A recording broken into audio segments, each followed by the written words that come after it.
1600 metre में जो 5 minute का बैरियर होता है, अगर आप उसको ब्रेक कर लेते हो तो आप एक धावक कहलाते हो। और अगर आप स्पेसिफिकली इंडियन आर्मी की भर्ती की तैयारी कर रहे हो तो और अगर आपकी 5 मिनट की टाइमिंग आती है तो डेफिनेटली आप अपनी दौड़ को क्लियर कर सकते हो, वो भी ग्रुप 1 में, यानी कि एक्सीडेंट में। दौड़ में आपको 100 में से 100 नंबर ज़रूर मिलेंगे।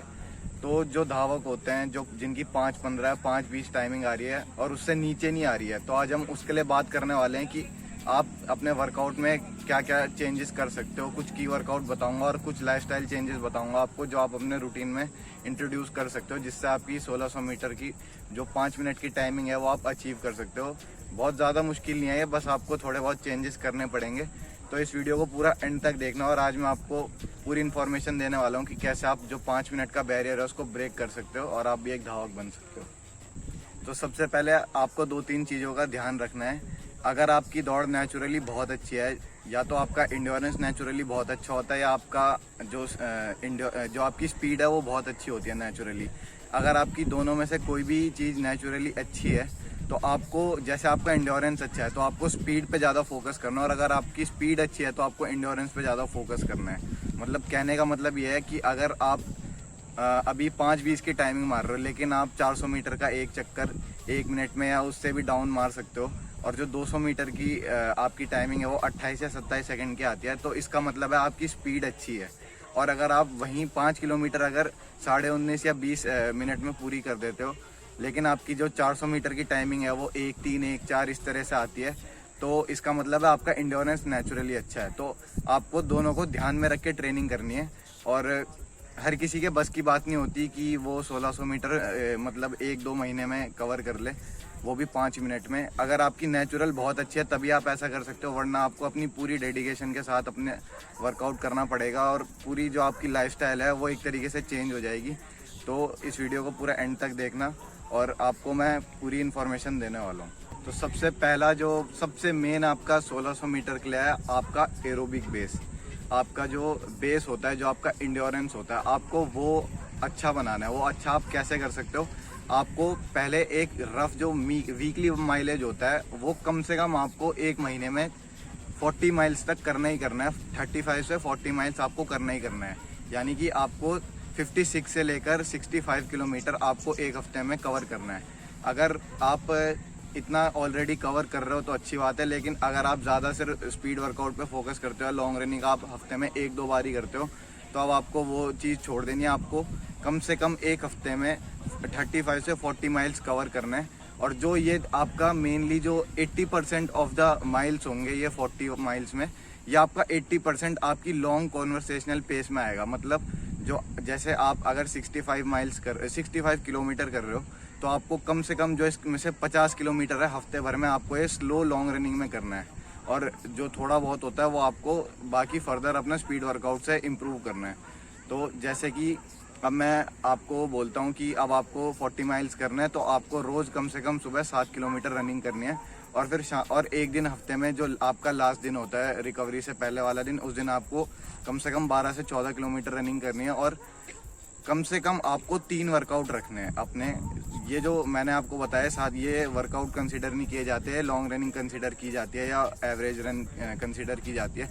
वर्कआउट उसे बोलते हैं जो आपके रेपिटेशंस होते हैं, आपकी टेम्पो रनिंग होती है, जो आपका जिम वर्कआउट होता है, उन्हें बोलते हैं। तो आपको कम से कम 2 से 3 वर्कआउट अपने हफ्ते में रखने हैं, और बाकी का जो माइलेज है आपको वो आपको अपनी लॉन्ग रनिंग से कवर करना है।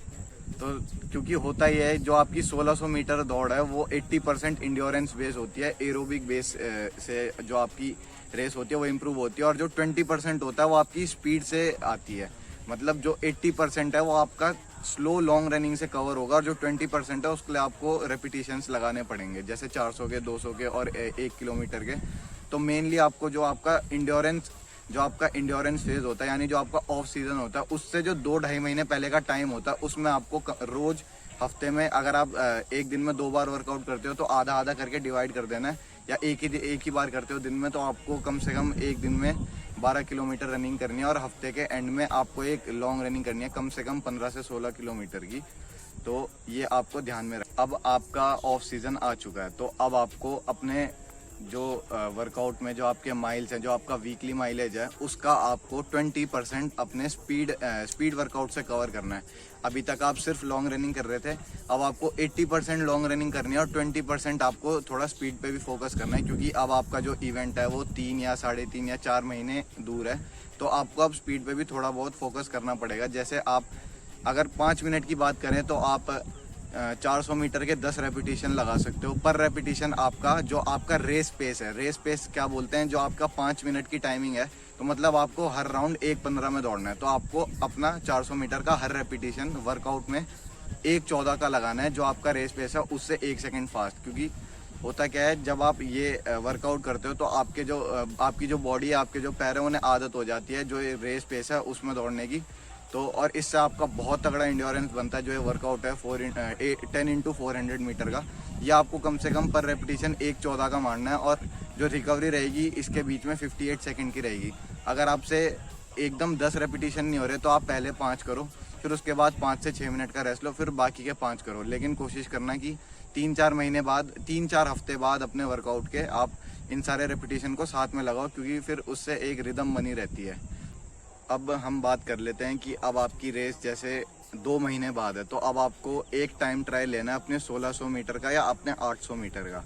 800 मीटर में आप जितनी भी टाइमिंग मारते हो, आप उसमें उसका डबल करके उसमें 15 सेकंड ऐड कर दो, आपकी 1600 मीटर की टाइमिंग बैठेगी। ये कोई फिक्स रूल नहीं है, लेकिन एक रफ एस्टिमेट अगर आपको चाहिए, अगर आप 1600 मीटर नहीं दौड़ना चाहते अपने इवेंट से पहले, जैसे बहुत लोग होते हैं उन्हें डर लगता है कि मेरी टाइमिंग कम आ गई तो मैं क्या करूँगा, इसलिए आप 1600 को छोड़ के या तो 1200 मीटर भी कर सकते हो या 800 मीटर भी कर सकते हो।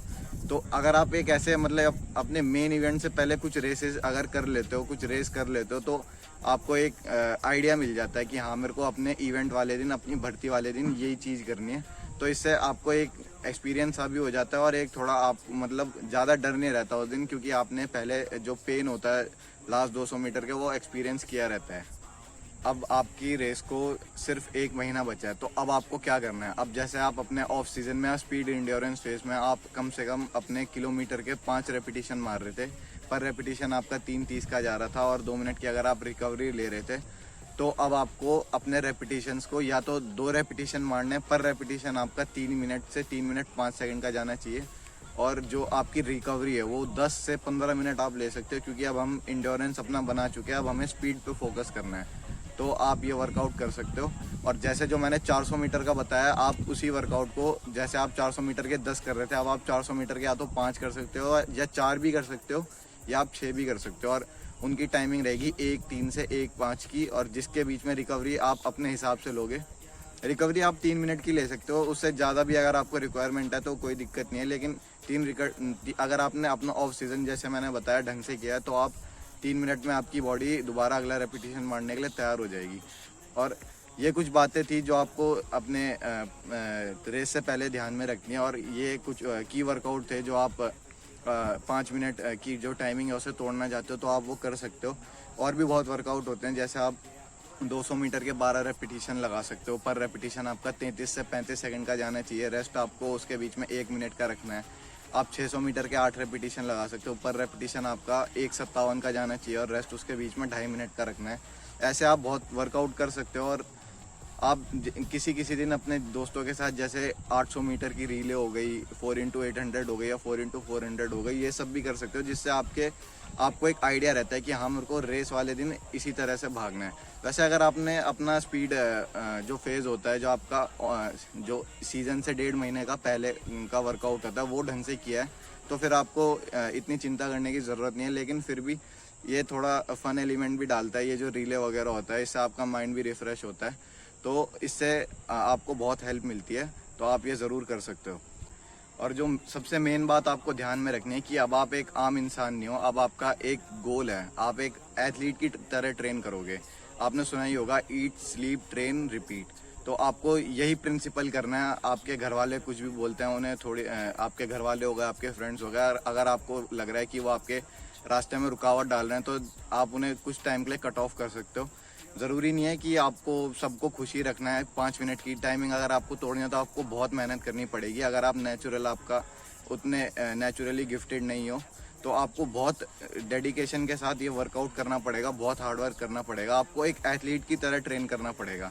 सिर्फ वर्कआउट से कुछ नहीं होगा, आपको अपने लाइफस्टाइल में भी चेंजेस डालने पड़ेंगे, आपको बहुत चीज़ें सेक्रीफाइस करनी पड़ेगी। लेकिन जब आप अपने इवेंट के दिन अपना जो गोल्ड मेडल है वो अचीव करोगे, या जो भर्ती है उसमें फर्स्ट ग्रुप मारोगे, तो सबसे ज़्यादा खुशी भी आपको ही होगी। तो ये कुछ बातें थी जो आप 5 मिनट की टाइमिंग मारने के लिए फॉलो कर सकते हो। और अगर आपको ये वीडियो अच्छी लगी हो तो इस वीडियो को ज़रूर से लाइक करना और शेयर ज़रूर करना। और अगर आप चाहते हो मैं इसी 5 मिनट की टाइमिंग के लिए एक स्पेसिफिक वर्कआउट बनाऊं, वर्कआउट तो मैं बना दूंगा। अगर आप चाहते हो कि मैं वो आपको यूट्यूब पे दूं तो आप ज़रूर से कमेंट करके मुझे बता देना, और सब्सक्राइब ज़रूर करना, और अपने दोस्तों को भी बोलना कि चैनल को सब्सक्राइब ज़रूर करें। तो मिलते हैं अगले वीडियो में।